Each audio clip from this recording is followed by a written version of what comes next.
आंदोलन आहे ते चिरडून टाकलं अशा पद्धतीचा काय नेमकं हे पहा, आंदोलन कुठलेही चिरडण्याचं काही कारण नाही. अनेक दिवस ते उपोषणाला वागचूक साहेब बसलेले होते.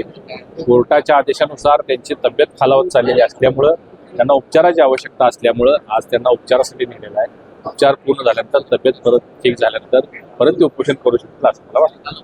20 तारखेला सगळ्या लोकांना त्यांनी आवाहन केलं होतं की जंतर मंतरवर येण्याचं हे आंदोलन होऊ नये म्हणून याच्या आधी हे पहा, आंदोलन होण्यासाठी हे भारत हा जगातील सर्वात मोठा लोकशाही असणारा देश आहे. आंदोलन करण्यासाठी, मागणी करण्यासाठी कुठल्याही पद्धतीची अशी भूमिका शासन करत नाही. 20 तारखेला त्यांनी आंदोलन केलं आहे, हाक दिलेला आहे, ते आंदोलन होईल. परंतु चुकीच्या पद्धतीनं या सगळ्यांचं समर्थन देश विरोधी घटक यामध्ये सहभागी झालेले दिसत आहे. कारण मूळ प्रश्न होता नीटचे तुम्हाला माहिती आहे, नीटच्या परीक्षाही झाल्या, नीटचा निकालही झाला, खूप चांगला निकाल लागलेला आहे. आणखीन मोठ्या संख्येनं यामध्ये विद्यार्थी पास झालेले आहेत, लोकांना त्याचा लाभ झालेला आहे. जो नीट पेपर फुटीचा जो उपक्रम किंवा ती घटना घडलेली होती तो एक अपघात होता, त्याच्यासाठी योग्य ती कारवाई शासन करत आहे. परंतु जे आंदोलन जंतर मंतरवर सुरू आहे ते हे विषय सोडून बाकीचे अन्य विषय तिथं मोठ्या प्रमाणात यायला लागले आणि हे सगळी देशविरोधी ताकदी एकत्र व्हायला लागलेले आहेत.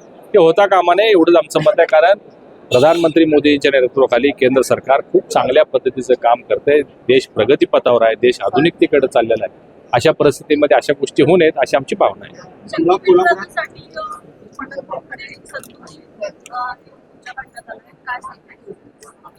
बघा, दोन प्रवाह आहेत. शक्तीपीठ व्हावा असेही म्हणणारे शेतकरी आहेत, शक्तीपीठ रद्द व्हावा असेही म्हणणारे काही लोक आहेत. आता मुख्यमंत्री महोदयांनी या संदर्भात निर्णय घेतलेला आहे. पूर्वीचा जो शक्तीपीठचा महामार्ग होता तो बदलून त्याची अलाइनमेंट बदललेली आहे. यालाही काही प्रमाणात विरोध होतोय. परंतु विरोध जरी होत असला तरी सर्वांचं समाधान होईल आणि समाधान होऊन हा प्रकल्प खरं म्हणजे गेम चेंजर आहे. हा प्रत्येक या 16-17 जिल्ह्यामध्ये त्याचा खूप मोठ्या प्रमाणात लाभ जिल्ह्याच्या प्रगतीसाठी होणार आहे.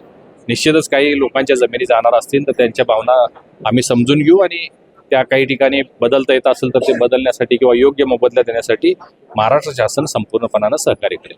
मुख्यमंत्र्यांना सुबुद्धी द्यावी यासाठी ही सद्बुद्धी दिंडी आहे ती काढली. खरंच मुख्यमंत्र्यांना सद्बुद्धी द्यावी असं वाटतं. एकीकडे मुख्यमंत्र्यांचा ड्रीम प्रोजेक्ट आहे, दुसरीकडे 13 जिल्ह्यातील शेतकरी. हे पहा, सन्मान्य मुख्यमंत्री देवेंद्रजी फडणवीस साहेब हे लॉंगेस्ट सर्व्हिंग मुख्यमंत्री झालेले आहेत. परवाच तुम्ही बघितलं असेल महाराष्ट्राच्या जनतेनं खूप मोठा विश्वास त्यांच्यावर दाखवलेला आहे. महाराष्ट्राच्या जनतेनं त्यांना पुन्हा एकदा मुख्यमंत्री बनवलेला आहे आणि आजपर्यंतच्या इतिहासात इतिहास घडलेला आहे आणि त्या लॉंगेस्ट सर्व्हिंग मुख्यमंत्री झालेले आहेत. हे कशामुळं? तर त्यांच्या कार्यकौशल्यामुळं, त्यांच्या चाणाक्ष बुद्धीमुळं, त्यांची काम करण्याची पद्धत, कार्यकर्तृत्वामुळं ते एवढ्या मोठ्या प्रमाणात एवढे दिवस ते मुख्यमंत्री म्हणून राहिलेले आहेत. आणि त्यामुळं महाराष्ट्राच्या प्रगतीसाठी अनेक प्रकल्प त्यांनी केलेले आहेत. अटल सेतू झालेला आहे, समृद्धी महामार्ग झालेला आहे, मिसिंग लिंक झालेला आहे, अनेक प्रकल्प होत आहेत, अनेक मोठमोठे उद्योग होत आहेत. देशातली सर्वात जास्त FDI म्हणजे फॉरेन डायरेक्ट इन्व्हेस्टमेंट ही महाराष्ट्रात येते. खूप मोठ्या प्रमाणात महाराष्ट्राची प्रगती होते आणि महाराष्ट्राची प्रगती होण्यासाठीच त्यांनी हा प्रकल्प आणलेला आहे. काही लोक विरोध करत असतील तर त्यांच्या शंकेचं निरसन केलं जाईल आणि हा प्रकल्प होईल.